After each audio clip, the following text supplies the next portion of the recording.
کہ دیکھیے حضرت حسین رضی اللہ تعالی عنہ کی اس شہادت کے بعد اس کے بعد واقعہ حرہ بھی ہوا جو واقعہ کربلا سے بھی بعض اعتبارات سے زیادہ بھیانک اور زیادہ گھناؤنا واقعہ بنو امیہ کی تاریخ ہے جس کو لوگ جانتے ہی نہیں۔ مدینہ کے کچھ لوگوں نے بغاوت کی اور انہوں نے اس کے خلاف فوج بھیجی، اور فوج کو جب مدینہ فتح کر لیا 3 دن کے لیے حلال کر دیا، جو چاہو کرو، یہاں جسے چاہو مارو، جسے چاہو لوٹو، جس کا گھر چاہو برباد کرو، جس عورت کو چاہو ریپ کرو۔ اور یہ مدینہ النبی کے اندر ہوا۔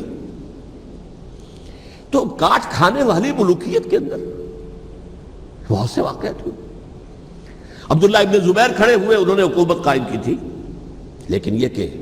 وہ تو 6 سال کے لیے کامیاب بھی رہے، ایک حکومت قائم کی، بنو امیہ کے ہاتھ پر بیعت نہیں کی، بالآخر ان کی حکومت بھی ختم ہو گئی۔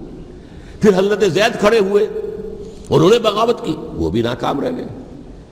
پھر بنو عباس میں کھڑے ہوئے حضرت نفس زکیہ، حضرت حسن رضی اللہ تعالیٰ عنہ کے اولاد میں سے، وہ بھی ناکام ہو گئے، شہید ہو گئے۔ پھر یہ سمجھ لیا گیا کہ اب یہ جہاں تک 6ٹھی منزل ہے وہ تو دوبارہ تعمیر نہیں ہو سکتی، یہ تو جس کی لاٹھی اس کی بھینس، جس کے پاس طاقت ہوگی اس کی حکومت ہوگی، جس کا قبیلہ زیادہ قوی ہوگا، جس قبیلے میں زیادہ عصبیت ہوگی، مضبوط ہوگا، متحد ہوگا، طاقتور ہوگا، اسی کی حکومت ہوگی۔ البتہ اس کے نیچے لوگوں کے اخلاق کی اصلاح کرو۔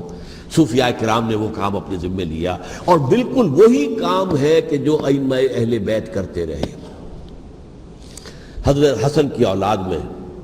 پھر حضرت علی بن حسین رضی اللہ تعالی، حضرت حسین کی اولاد میں پھر امام محمد باقر، امام محمد جعفر صادق، اور اس کے بعد بھی 5 اور، کسی نے بغاوت نہیں کی۔ جیسے علماء کرام کام کر رہے تھے اور جیسے صوفیاء کرام کام کر رہے تھے، ایسے ہی وہ مسلمانوں کی علمی تربیت، روحانی تربیت و تزکیہ کر رہے تھے، کسی نے حکومت کو چیلنج نہیں کیا۔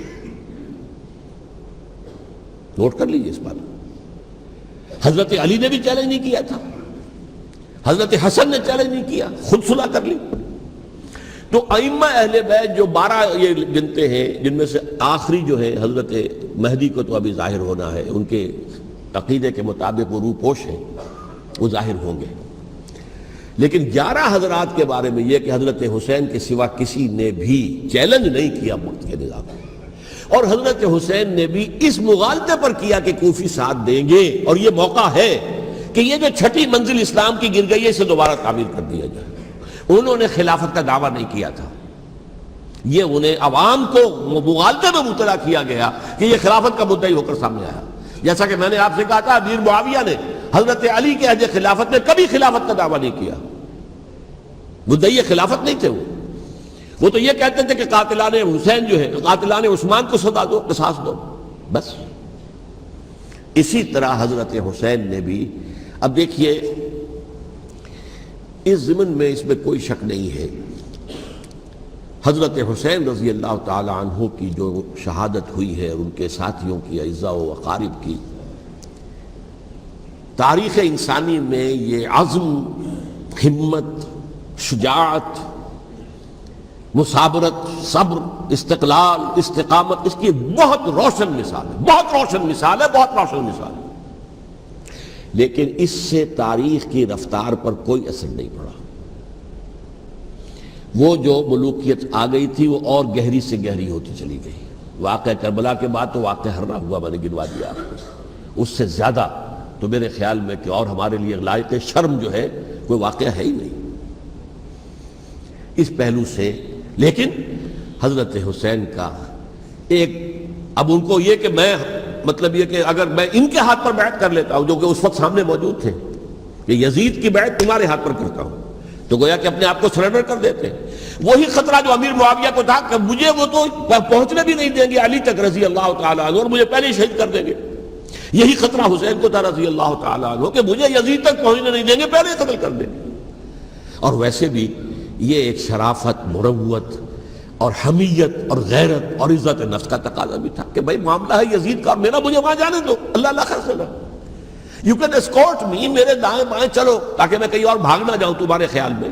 مجھے وہاں پہنچا دو، میں وہاں پہ جا کے اس سے معاملہ کر لوں۔ لیکن انہوں نے قتل کیا، اصل قاتلان کوفی، وہی سبائی۔ البتہ یہ ہے کہ اس واقعے کی جو یادگار ہے اس میں کوئی شک نہیں ہے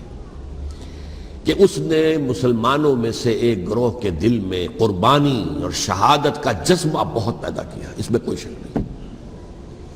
اور جس طریقے سے کہ عاشورہ محرم میں یاد منائی جاتی ہے، جس طریقے سے اس نے اہل تشیع کے اندر قربانی کا جذبہ بے انتہا پیدا کر دیا،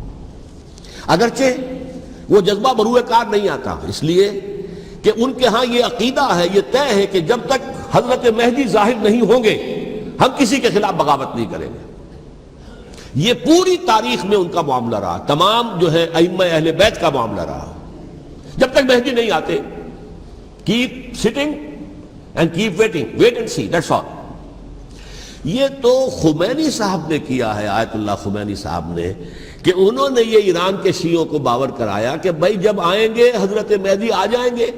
لیکن ہم اب ہاتھ پر ہاتھ رکھ کر بیٹھے رہیں، باطل کو چیلنج بھی نہ کریں،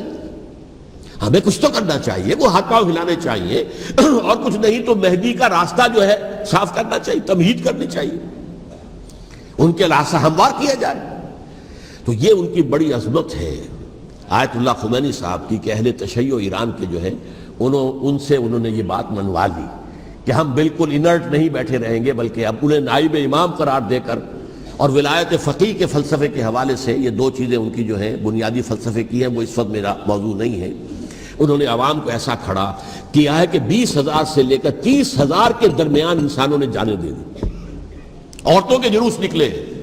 شیرخوار بچہ گود میں ہے عورت کے اور گولی کھا رہی ہے اور مر رہی ہے، گر رہی ہے۔ آپ سوچئے زندگی کتنی عزیز ہوتی ہے، اور شیرخوار بچے کے لیے ماں کی جو زندگی ہے، اس ماں کو اپنی زندگی کتنی عزیز تر ہوگی کہ اپنے لیے نہیں تو اس بچے کے لیے مجھے جینا ہے، لیکن نہیں، گولیاں کھائیں اور گری۔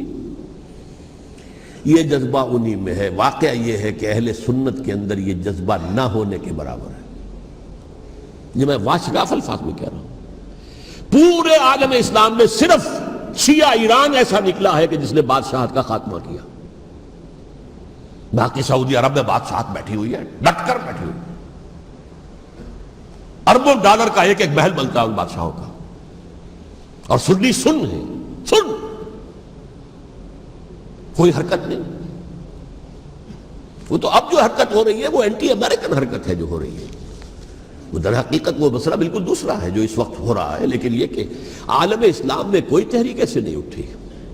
یہ اہل تشیع میں ہے جو بالکل استثنائی بات ہے کہ انہوں نے جو ہے ایسا بادشاہ جس کو کہا جاتا تھا کہ اس کا جو اسلحہ خانہ ہے وہ ایشیا میں سب سے بڑا اسلحہ خانہ ہے، جو 2500 سالہ پرانی جو ایک عظمت تھی ایران کی، اس کو دوبارہ تازہ اور زندہ کرنا چاہتا تھا۔ 2500 سالہ برسی اس نے منائی تھی، اس کے لیے ایک شہر آباد کیا تھا کہ خسرو یا سائرس یا ذوالقرنین قرآن مجید کی اصطلاح میں اس کی یادگار بنائی تھی، اور وہ سوچ رہا تھا کہ وہی عظمت دوبارہ ایران کی ہوگی جو کہ خسرو کے زمانے میں تھی،